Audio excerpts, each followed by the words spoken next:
Keweenaw Bay Indian Community again has concerns about water. The permit amendment application makes it clear that all the water from Eagle East will be handled and treated the same as the existing Eagle Mine water during production. Our primary concerns focus on mine closure.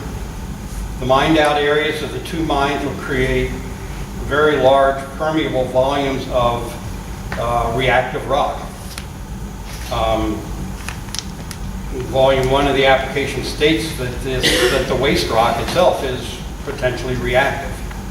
This indicates that the backfill in the stopes and the wall rock remain in the mine after closure, can still pose a threat if mine water is allowed to migrate to the surface.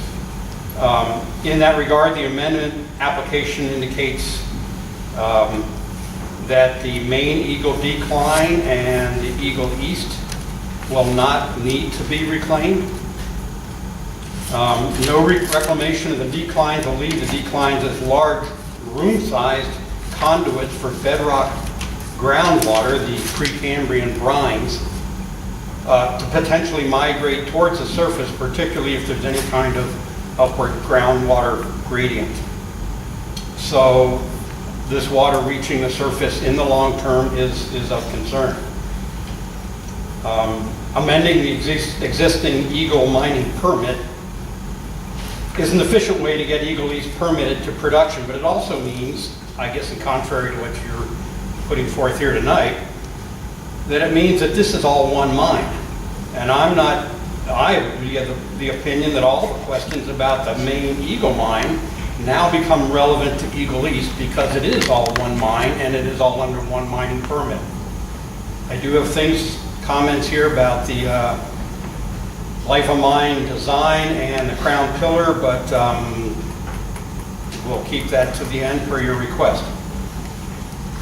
While the mining permit amendment application alludes to tight backfill to hold the stope, wall rock, and crown pillar, this tightness, in my opinion, would not be achieved by backfilling with dump trucks. So my question, not one you need to answer right now, but I would like to know whether this is going to be pneumatically or hydraulically in place and how this tightness is going to be achieved, that is going to hold the stope walls stable.